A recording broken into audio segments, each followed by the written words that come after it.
And out of fear of like, well, everyone around me didn't experience this. They won't understand. Nobody will understand me. 2 years ago, you could not have waterboarded this information out. What changed?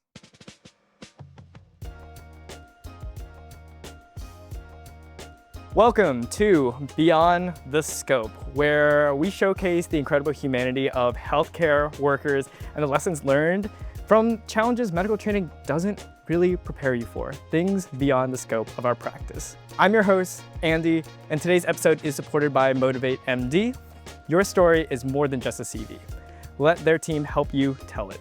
Learn more at the link in the description and use code NDMD for 10% off any package. I'm pleased to welcome viewers and listeners to season 3 of Beyond the Scope. It's been a long time coming since I moved to Residency, and I'm so thrilled to be able to bring on incredible new guests, catch up with some old friends over the course of these next few episodes.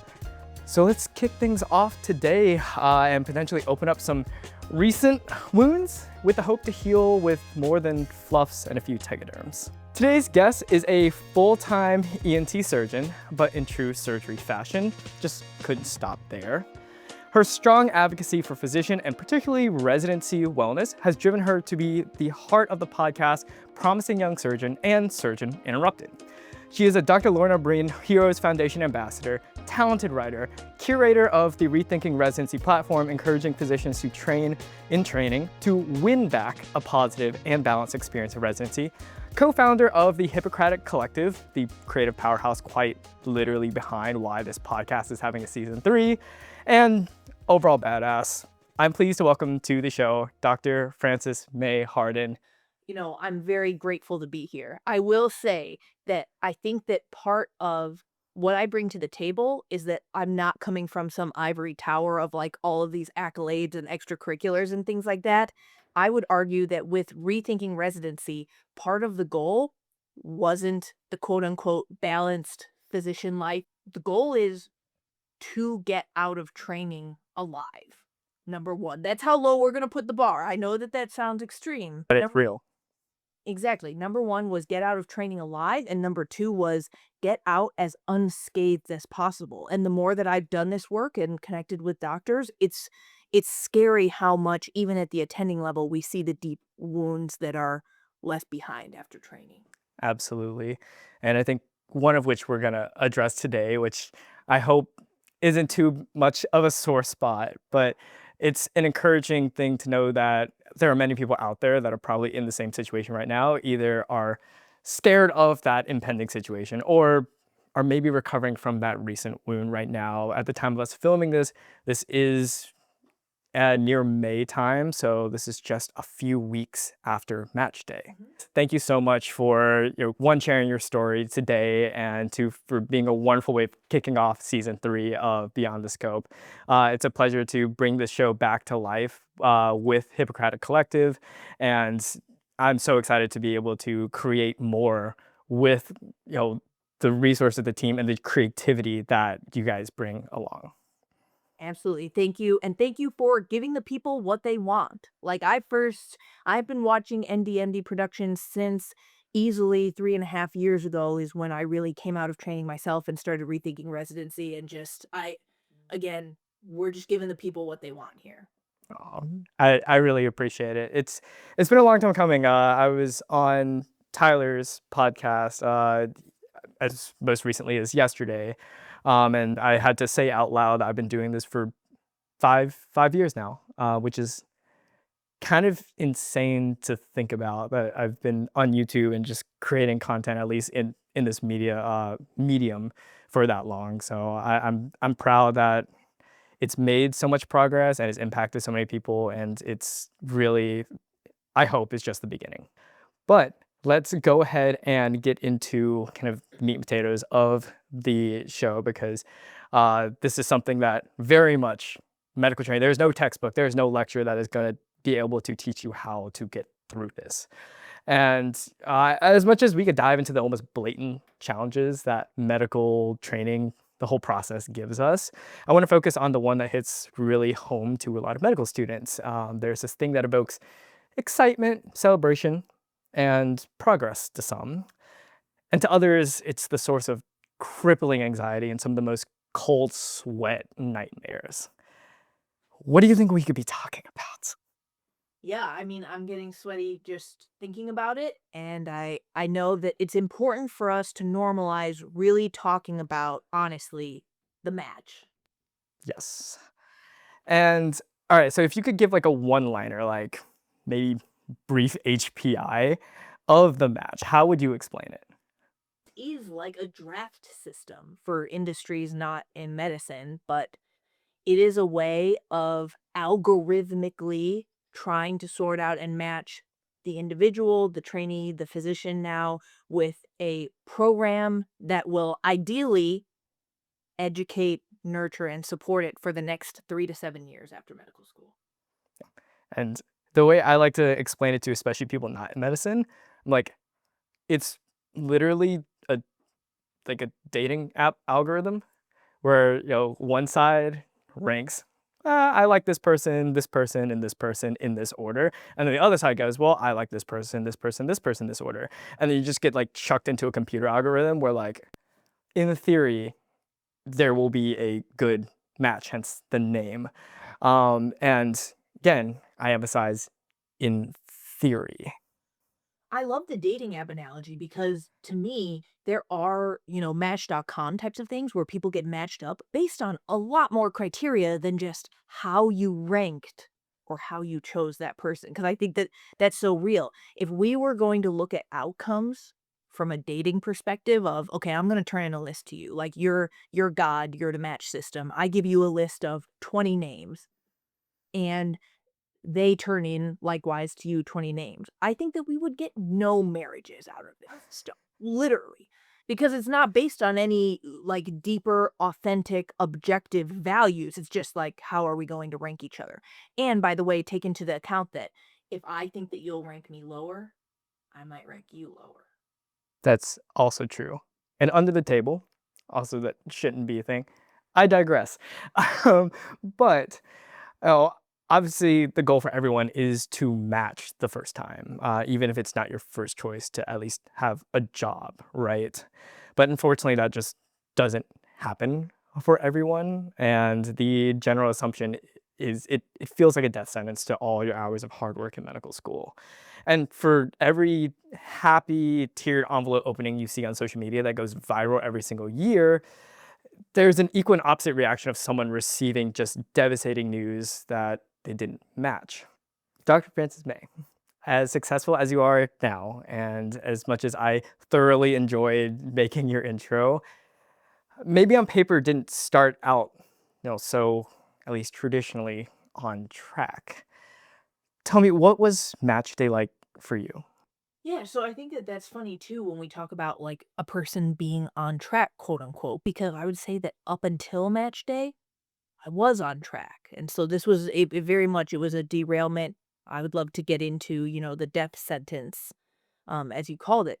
But I loved medical school. I had a very, I think, positive, extremely educational, strong medical school experience. I got honors on every rotation. I was AOA. I had a gap year of ENT outcomes research. And so that was even post grad before medical school. I did that year of research, had several ENT publications. And again, to kind of fill out the background of the story, I got 25 invites for residency interviews. I took 17 of those interviews and then ranked 16 spots. And so from even a numbers standpoint, and I know a lot of us are like very much numeric people, I love to look at the data and be like, "Oh, the data says statistically I should have matched." And the data was saying at the time, like statistically, your odds are extraordinary, as good as anyone's.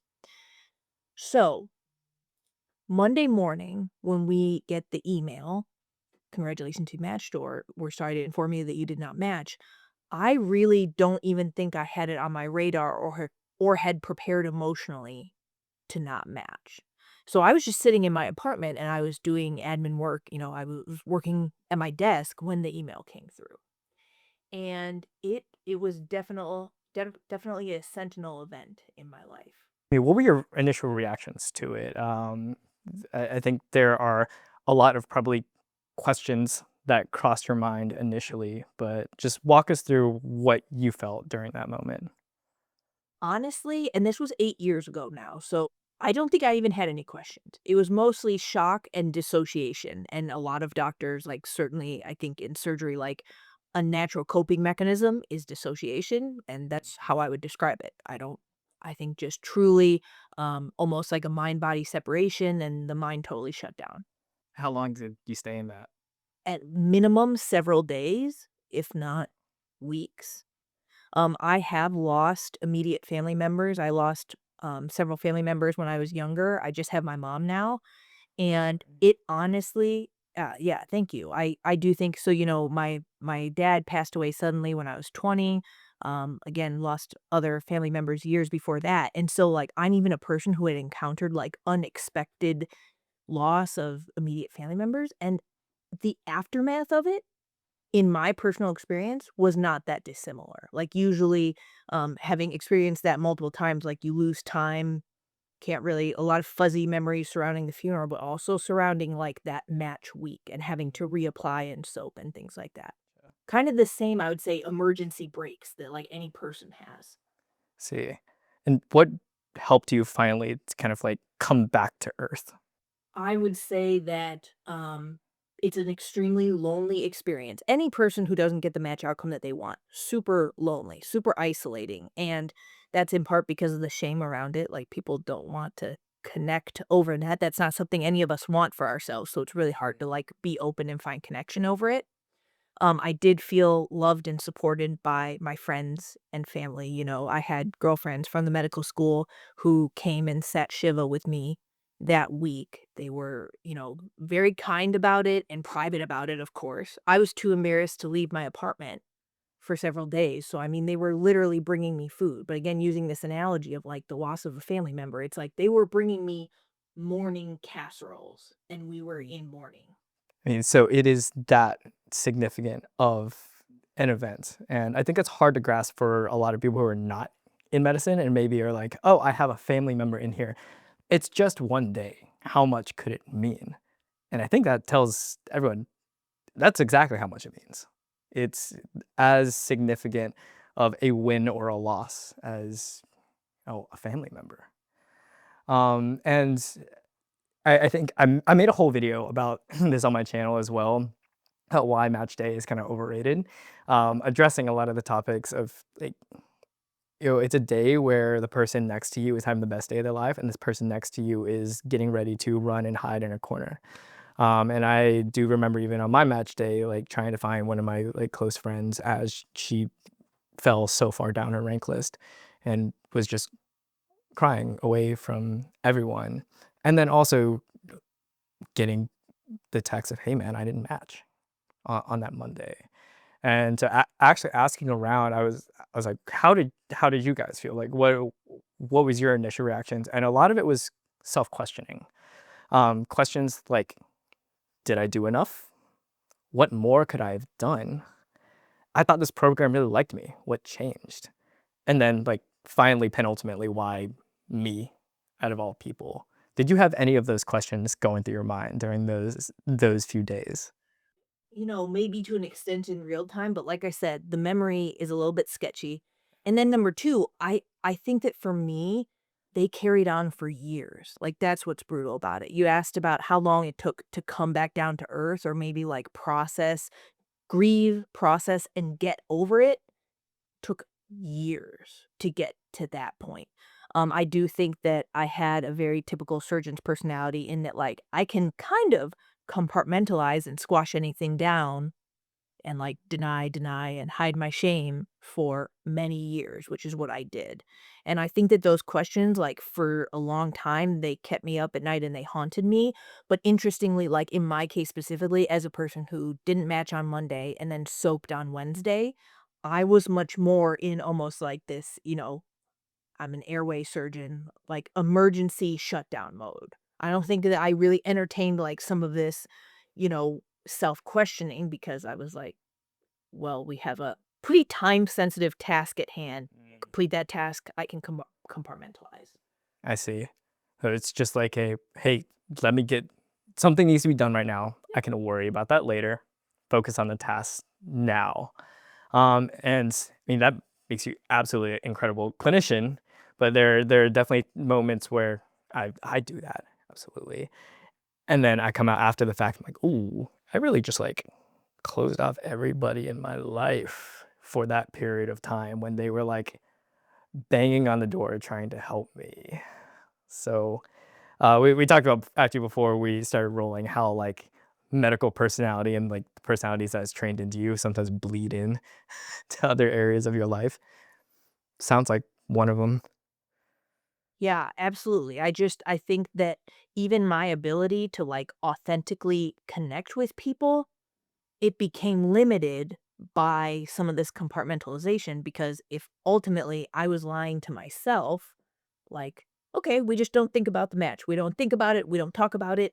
Technically, I still got a good outcome. Like, I got into an ENT program via the soap, and I just went on to training. So I think that because in my case specifically, it was almost protective that no one really knew what happened. Like the outcome was the same. The externally viewable outcome, other than a private circle who maybe like knew the ins and outs of what happened, the outcome was the same. But guess what? I'm a big believer in like our secrets make us sick. And so it wasn't until way later in my career, after residency training, of like opening up and just, I think, being very honest with myself about the process and being honest with others about the process, that I'm a better person for that. Because, like, truly, at the end of the day, I could have taken this to the grave. Just a handful of people would have known, not the world. Mhm. I'm really thankful that you're able to share this story because there are a lot of people who are probably in that mind of, I'm ready to take this to the grave. No one has to know. No one will know.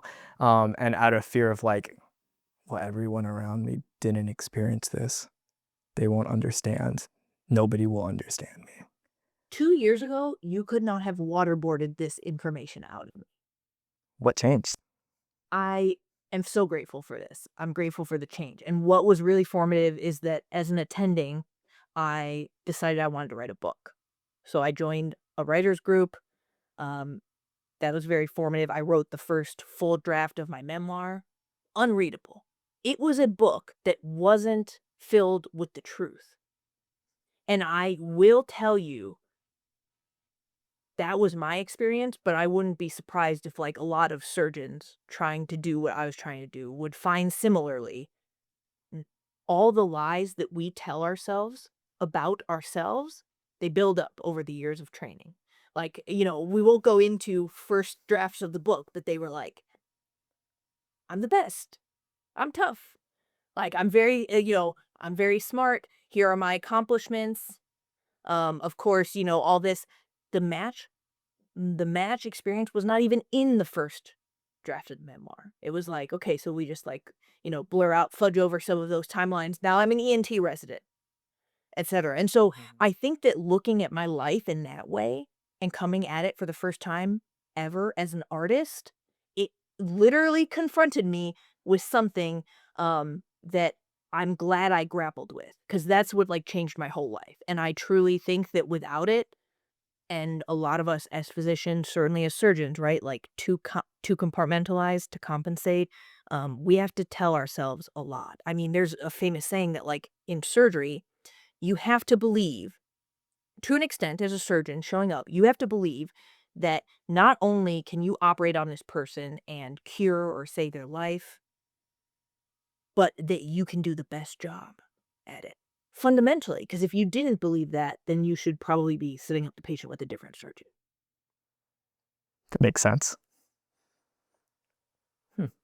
So it was this like artistic confrontation with yourself that really brought everything full circle. Like how how can I speak to myself almost in third person and document this story and maybe realizing that omitting this chapter doesn't tell the full story. And what a beautiful way that art comes in to helping us to process life. Exactly, and I mean, the book even let's say where I get to more of that stage where I'm a better writer, I own all of my own shit, like, especially in the memoir like, the narrative nonfiction genre that I work in, a person who can't own all of their own shit, it's going to be pretty questionable art, I think.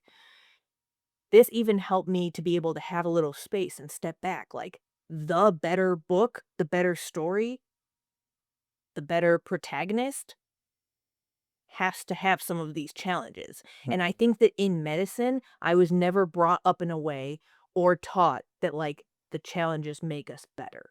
I guess that I would say that the challenges make us better is just like, well, you've been up for 40 hours. And that challenge, being awake for 40 hours, that'll make you better. I don't feel like I was raised in this culture where people would say a huge career setback, such as not matching, that might make you better. Never heard that. I think that's becoming more and more the reality now that people are seeing that, whenever a big, you know, event or kernel that happens in your life, like everyone is quick to question why. And particularly in residency, even as I traverse like near the end of my first year, is whenever those moments happen, is taking a step back and going like, what am I supposed to learn from this? And that I think that has been a mentality that's helped myself and has helped some of my co-residents, both within anesthesia and other specialties, a lot of which include surgery, because I very much am side by side in a lot of the struggles that they go through and hear a lot of what they have to go through. Um, I I think being able to share that mentality has served a comfort in helping us all like get through unscathed, at least a little bit less unscathed. Of course, and I agree with you. I feel like I see that echoed in, like, the next generation, and, like, I think the next generation is smarter and better about it. Like, we see terms like the growth mindset. Is this a rejection or is it a redirection? Like, the resilience that young people are demonstrating, and even what I see, it's extraordinary, and they are able to do these reframes. I got that skill later in life, and that is why I almost died in my surgery training experience. I didn't have I came in extremely, extremely rigid. I would say in terms of background, kind of a typical first generation Asian experience in terms of, I mean, like, A plus was A plus, and I did not have reframes for how a B plus could really be part of the journey towards a future A plus. Believe me, I understand. Yeah, because it feels like not a, oh, you did your best. It was like, no, I fell short of my mark. Period. No other explanations. I'm not giving myself an excuse. You didn't do good enough. Because your best should be the best. Like, there wasn't even a separation between those two ideals, and I say that, like, lovingly and very grateful for the environment that made me, but, like, yeah, those are not two different, benchmarks. Absolutely. And it's things that like I think I had to rewrite, especially near the end of medical school, where I was kind of in a similar boat of like, what am I doing? Like, if I continue this path, I don't know if I'm going to make it through residency. Um, and you have to make that decision of reframe it now, because if you reframe it later, you're going to have a lot more scars when you do it then. I love, like, different mantras in this vein are like, do you wanna be right or do you wanna be happy? And I would go a step further to say in medicine, for me, it genuinely came down to, do you want to try really hard, work really hard to be perfect, or do you want to live? And so I think that people see this in how I show up to these conversations. Like, it became a fight for my life, and I came to that table saying, okay, I want to live. So what does that mean in terms of how that's going to look for me as a surgeon? What that means is that was not a rejection, it was a redirection. And we'll talk more about like what are those different directions when you don't match in just a second. For right now, take a quick break. I know there's a lot of intense topics, maybe opening up some old sutures, but we'll take a quick break, hear a word from our sponsor, and then we'll be right back. We know from Frances May's story and so many other testimonies that not matching is not the end of your story. Whether you are looking to mitigate the chances of you not matching or strengthen your application to bounce back stronger than ever, I highly recommend Motivate MD to guide you through this equally exciting and terrifying time in medical training. Motivate MD is a medical school and residency application prep service made by actively practicing physicians for the future physicians, built on the sincere premise that your story deserves to be told in the best way possible. It's a breath of fresh air support system that prioritizes making sure that you are so much more than a test score or a line on your CV. Everyone has their unique experiences and lessons learned that brought them to the field of medicine, but oftentimes you need help to articulate the fine details in a way that will blow away any reader. With a diverse team of over 50 physicians representing over 15 different specialties across different medical schools around the country, the team of essay reviewers, CV editors, and mock interviewers are sure to help make medical schools and residency programs value what you bring to the table as an applicant and hone your story to shine in a specialty-specific setting. The team is personable and 24/7, with you being in direct contact with the core team for any lingering questions or concerns. And beyond the essays and on-paper application materials, this team has seen both sides of the admissions process and are most in touch with the emotions of the applicant because they are all actively practicing physicians or current medical students, something many other services cannot say. Everyone has a unique story. Motivate MD's team will help you to tell it. Visit the links in the description to learn more about their mission and best in industry pricing, and use code NDMD for 10% off any package. Best of luck to all those applying to medical school or the match, and looking forward to seeing all the celebrations of your success. Welcome back from the break. So we talked a lot about kind of everything leading up to the match, that decision, and all of a sudden, boom, the email comes through Monday and he didn't match. So where do we go from here? What are our options? And so what I have down, correct me if I'm wrong, I kind of have like 3 big ones, and we can explore each one. First off being the SOAP, which you kind of explained what that is and how that works. 2, a research year. And 3, just leave medicine, period. So let's break down the pros and cons of each. Let's talk about the one that you went down, SOAP, first. So what even is the SOAP? Yep. So it's the Supplemental Offer and Acceptance Program, I think is what it stands for as an acronym.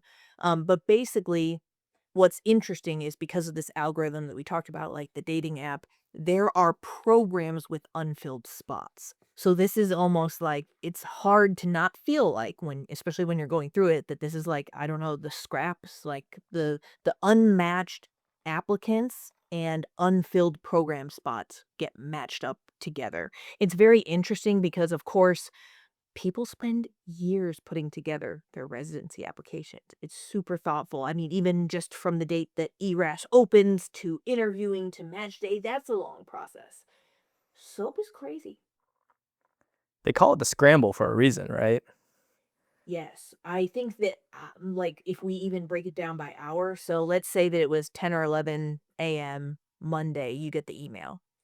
I had my soap offer that I locked in by 3 p.m. Wednesday. So you have, let's say this is maybe about 50 hours or and change to look at all the open spots, call every person you know to try to help you, interview for those open spots. Like you get these quick phone interviews. And then what happens on Wednesday is that you log into a portal and there's a couple different rounds. And each round, every program just offers a spot to an applicant. You say yes or no, and you have to click yes or no. I think they gave us like 15 minutes. So this decision to like move across the country and totally uproot your life, like you have 15 minutes. Just on the clock. It was quite tense. So the first interviews happen when? How long after the like 10 a.m. email? Tuesday. So you have like less than 24 hours or about 24 hours to basically get your life all together and like represent yourself to how many other like programs there are. Right. And even separate from like get your life together, what you're talking about, kind of like package things nicely, show up as your best self for the interview. You had to stop crying long enough to be able to conduct a phone interview. Yeah. I just I don't know how I could have done that. And do these programs understand that? Like, hey, this is not a great time. Yeah, I mean, no, it would be hard. I think anyone would be hard pressed to show up as their best self in that type of a situation. I did feel like, honestly, I predated like Zoom a little bit. And so thankfully they were just phone conversations. Otherwise, people would have gotten like a look at quite puffy face, swollen eyes, like post crying, applicant. Um, I do think that what happened my year is that there were 11 unfilled ENT spots. So many of us all went into the scramble for that, and they were competitive programs. Northwestern in Chicago, Or Dartmouth, Mizzou, all 3 slots at University of Illinois, Chicago, UIC. were unfilled. UIC Mm. had 3 unfilled spots, and what's funny, this is more of like deep cut lore from the match 8 years ago, but allegedly UIC had like a newer department member who was supposed to submit the rank list, and that person did not do it. So all 3 spots went completely unmatched, and that propagated like domino effect through the algorithm because of course it's unheard of that 11 ENT spots would be open. Right. So that happened off of a clerical error? Yep, yep. And obviously, I mean, you can imagine in the years since, like I've come at this from every single angle. Was it just a clerical error? And like if UISV had gotten their rank list in, would I have matched somewhere at my 16 spots? I think you can just make yourself crazy worrying about that too much. And so part of like my reframe is that I'm just more interested in all the good that's come of it. And I'm more interested in outcomes, not like how the sausage is made. Gotcha. And then also for soap too, from what I understand, you can go into any any unfilled specialty. Yep. I had a friend who did match anesthesia and then ended up filling like a general surgery spot because he was like, okay, it's fine. But he also was looking into internal medicine, and uh, emergency medicine spots. Yeah, emergency medicine's definitely popular, and, like, honestly, even when I was back in application time, I liked a lot about EM. I liked a lot about a bunch of different specialties. So, like, had there been, let's say, no ENT spots and many EM spots, I could have seen myself scrambling into something like that. But I think that that's so interesting because I will tell you, it never was on the table to scramble into something like Gen Surge. And I think that, you know, that's an interesting thought because like I probably, especially now knowing myself better, I wouldn't say I have like a typical surgeon's personality or like that would be the best fit. And I just genuinely think like my backup scramble would have been EM. I'm laughing because that makes all the sense in the world. Like any direct match subspecialty surgery it's entirely different than general surgery. Like not many people know this on the channel, but a lot of people close to me know that I was applying orthopedics all the way up until like 2 months before ERAS I had like 3 aways lined up, withdrew all of them before like I went on a single one, did my sub-IN ortho, did like extra ortho rotations in my 4th year. And for a multitude of reasons, I did not go through with it and ended up switching. But like part of my internal monologue of, okay, so if you didn't match ortho, um, would you be willing to take a research year for it, which we'll get into? And my gut reaction was hell no. So I was like, okay, maybe you don't really like, or you don't love ortho. You really, really, really, really like it, but you don't love it. And then the other route was, what if you could just soap in the Gen Surge? And my initial gut reaction again was absolutely just no, no, no, no, no, no. And I think that's oddly common for a lot of people that are like orthopedics, ENT, ophtho or something, where it's like, I want to do that, but not Gen Surge, which to all my Gen Surge folks out there, you take that as you will. I'm not gonna dig deeper into that. Okay, so that's the soap. That's option one. Option two, research here. What are your thoughts on that? Yeah, I relate to what you're saying, which is that for me, the option of a research year and reapplying an ENT? Absolutely not. That was not on the table.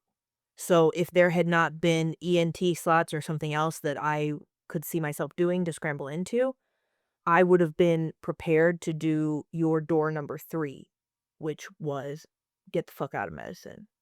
Start in industry. I would rather have started over in a different industry than double down on and go deeper into give up more of my life for my ENT application. So that actually leads me right into my next question, which is like, what life situations or personal priorities should sway you towards or away from each of those options? Start from the top again. Soap. What should sway you towards doing that? You already mentioned a few. Like, are there still spots of your desired specialty left? Exactly. I mean, I think that in my case, it would have been insane not to soap because I was able to just still get into what my initial application and all my prep was for. So I think, but that's very interesting because that's so variable year to year. A can't plan for that. As doctors, I think we love, like, I love timetables, I love planning. I have a Everyone's what? type A here. Yeah. Yes, exactly. So it's hard because when you're now the rug's pulled out from under you, you have to see where the chips fell in terms of soap options. So you look at the soap options. Um, I do think that I know many people who are specialty surgeons who did soap into the gen surg year. Like they knew that they wanted to do ENT, plastics, ortho, something like that, but they took the gen surg year for 1 year and then reapplied. And so there are people where I do think it's just about where you're at in life, how much flexibility you have, and how committed you are to ENT. I think that it says a lot that I was prepared to walk away, and there's not a scenario where I would have given up another year of research of life to do it.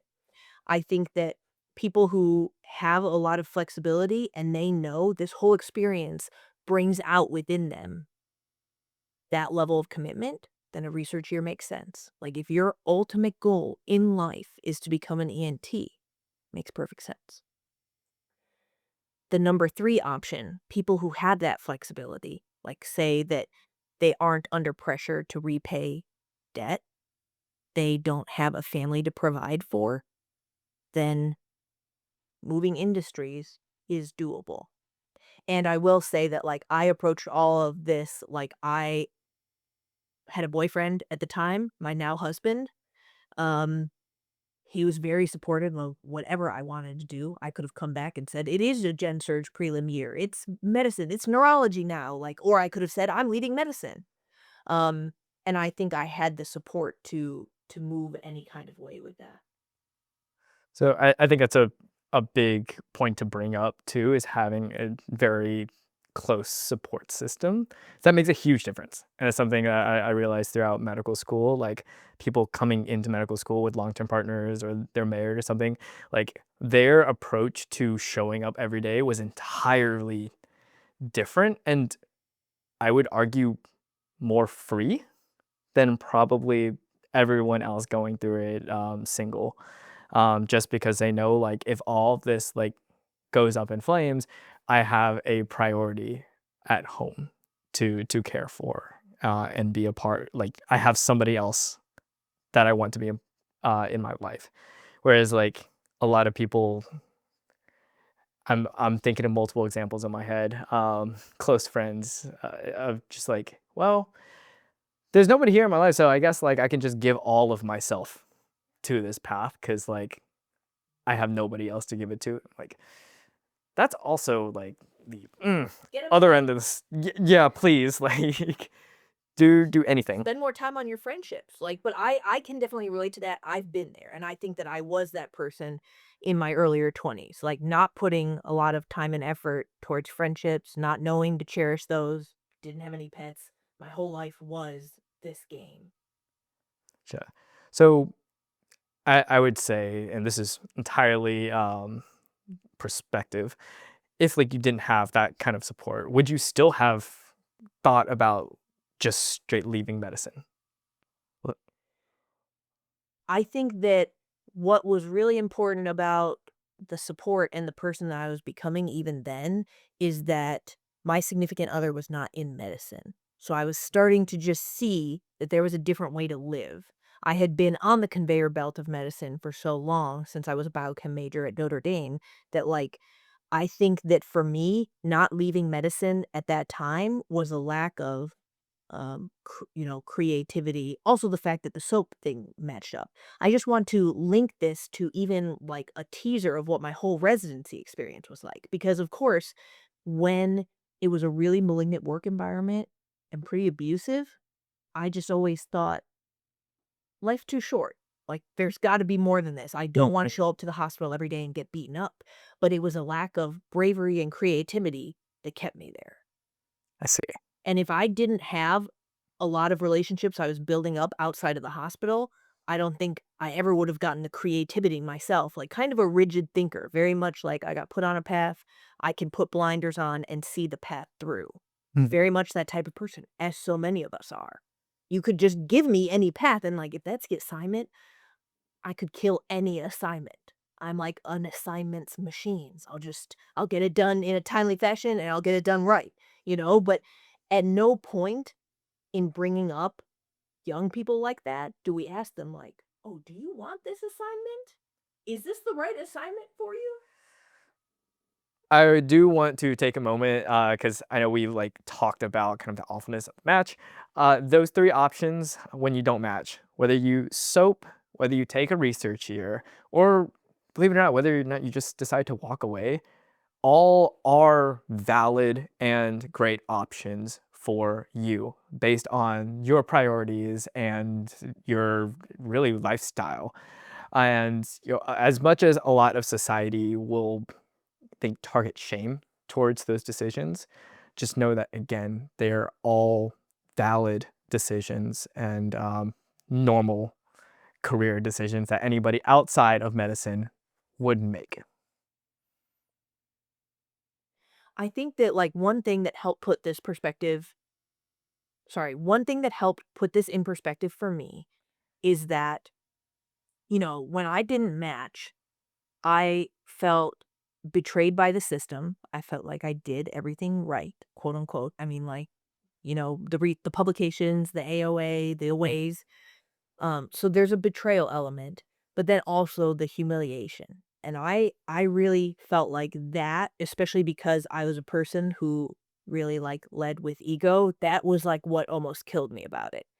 And I would ask my now husband, then boyfriend all the time, like, this is so embarrassing. Will you see me the same?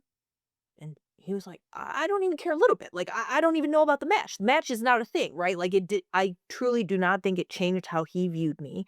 And I would be like, do you think your family won't respect me now?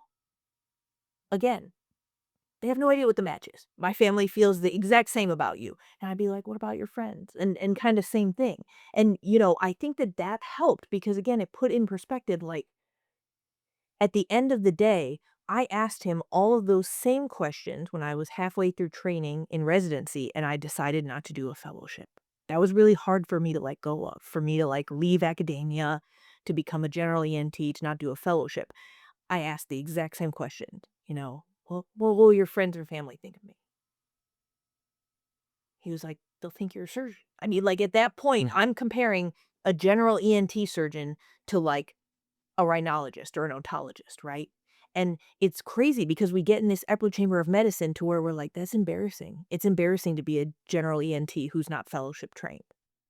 And these are all lies that like the system tells us and that we don't have to accept or perpetuate. So I just say all of that because of course, like for some of us, friends and family will be in medicine too, but there's really diminishing returns on like trying to look for the approval of the couple hundred subspecialists who maybe are looking down on you for your choices or for the outcomes in your career. Well, also what keeps me grounded as well too, and I think anybody also asking themselves those same questions is who are you really like seeking approval from? Is it like these high academia people, or is it the patients who you're actually caring for, you're being there for?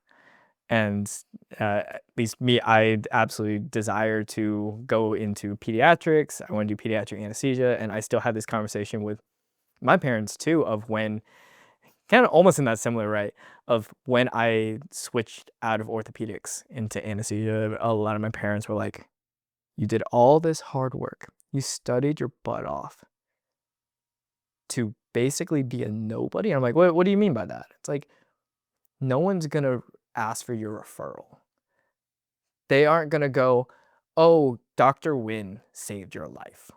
Or he is the surgeon that like saved my son or something like that. They aren't going to remember your name. They're going to know you. I'm like, people, even like entirely not in a medical context, over years, they will forget your name, but they will never forget how you made them feel. And I think that's so true, especially within pediatrics too, of, with the way you approach the pre-op area and bring the child back to the operating room, and then how you care for the family as a unit and assure them that like we are going to take care of your little one, because it's scary as a parent to be like, my little baby's going behind those cold, dark doors and some people in mass are going to cut them open. If you can give them that reassurance that, hey, I'm going to bring your loved one safe and as pain-free as possible back to you, and make them laugh and joyful on the way back. I don't care if they remember Dr. Wynn was the person who did that. They're just going to know that like during that procedure, I felt the most secure knowing that my child was in good hands. It's enough for me. I don't care if like the chair knows that I did that.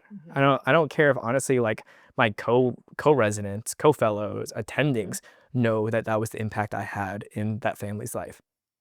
But I know, and that's enough. And I think that should be enough for a lot of people, especially in medicine. I love that. I think that that's very beautiful. It is countercultural in more of the rat race of academia. The people who are in the rat race and the people who are gunning for the PD to climb up to the chair positions, that is not the rhetoric that is going on Oh yeah. behind those closed doors. And they will tell me that's not enough. They will tell me that you have to do more. You have to have notoriety. Why aren't you going to more conferences or anything? And I said, okay. And that's a personal decision for myself and where I want to take my career. And if you're thinking the same, that's okay. No need to carry on the shame rhetoric.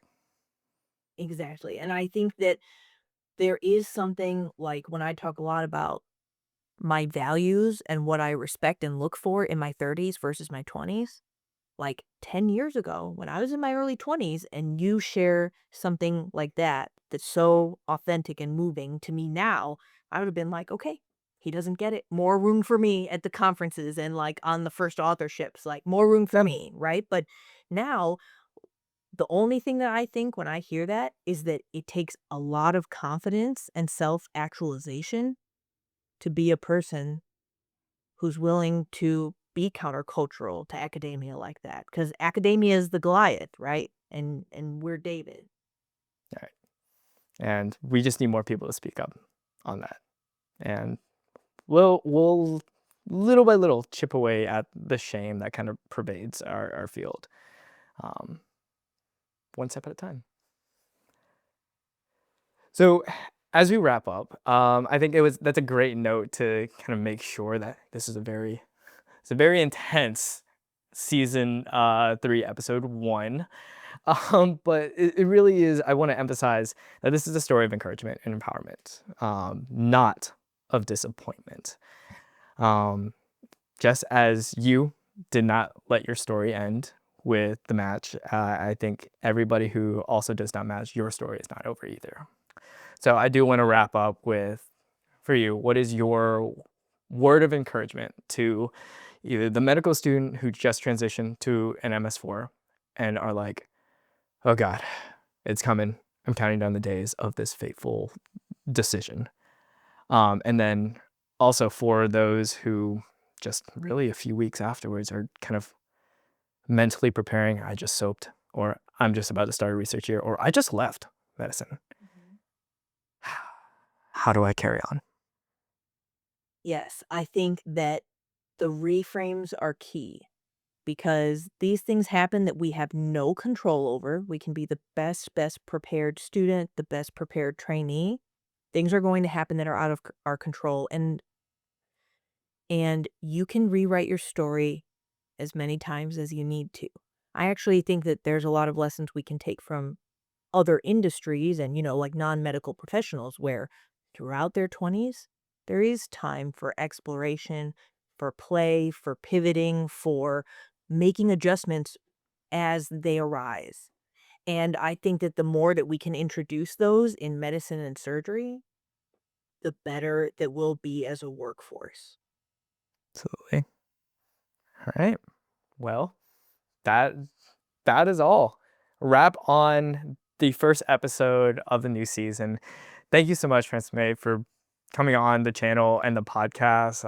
It's the start of a wonderful journey with Hippocratic Collective.